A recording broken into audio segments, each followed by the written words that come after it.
All right, ladies and gentlemen, today for the first video during this Corona break, we're going to go over how to solve for a missing angle in a triangle where we are given three sides. So let's draw a little triangle here, and we're going to label our sides here. Let's go 4, 5, and 6. And then what we're going to have to do is solve for an angle. So I'm going to solve for that angle on the bottom left right there. Okay. Now we have to decide if we're going to do law of sines or law of cosines. When you have three sides that are known and one angle that's not known, you're going to use law of cosines. Law of cosines.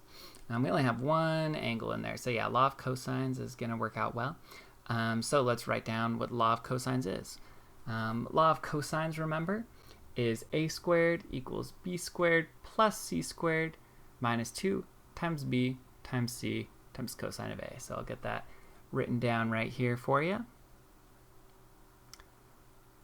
Okay, so now the key letter here that we really need to figure out is our capital A, our big A.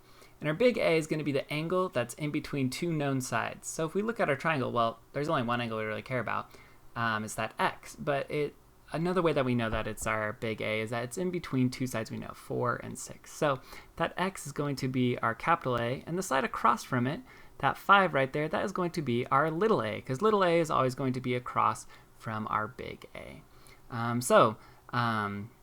Now that we have our big A and our little a, let's plug it in. So we got 5 squared equals, now b and c are just your 4 and 6. You can put them in any order. So I'll do 4 squared plus 6 squared minus 2 times 4 times 6 times the cosine of our angle, which again is a, which in this case is x.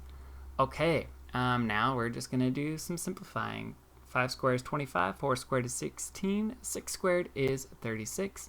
Bring down our minus sign. Then we have 2 times 4, which is 8, times 6, which is 48, times cosine of x. Okay, now we're just going to simplify by combining like terms. So bring down our 25. We'll add up the 16 and 36. We got 52 minus 48 times the cosine of x. Okay, now a lot of kids make a mistake right here. So I'm going to point it out. The 52 and the 48, we cannot subtract them right there. We can't do it. And the reason why is because we have 48 times our cosine of x. We can't break up that multiplication, right? According to PEMDAS and GEMS, we got to do multiplication first. We can't just subtract. We got to multiply. So don't subtract. We can subtract 52 though from both sides. So let's go ahead and do that. So we're going to subtract 52 on the left side from our 25 and 52 from our right side. So here we go.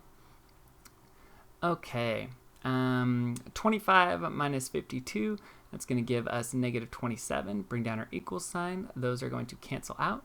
And then we have just our negative 48 times the cosine of x. Okay, to get rid of that negative 48, we can't add it. We actually have to divide it. So we've got to break up that multiplication between our 48 and our cosine. So we're going to divide both sides. Yeah, we got to get rid of that multiplication. So we're going to divide both sides by negative 48. Okay, when we do that, I think we get positive 9 over 16, but we don't even really have to simplify or worry about that right now. I can actually just bring that straight down as negative 27 divided by negative 48. And then it's going to equal, well, the negative 48's cancel out, so we just have cosine of x. Now we can't take the cosine of x in our calculator. You can try it, but it's not going to work out.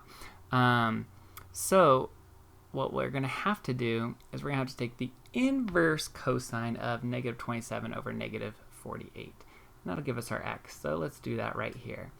So we're going to have our inverse cosine of negative 27 over 48, or negative 48, sorry, equals x. Okay, we type that in on our calculator, and we'll get our answer. Okay, so I'm going to put it right here.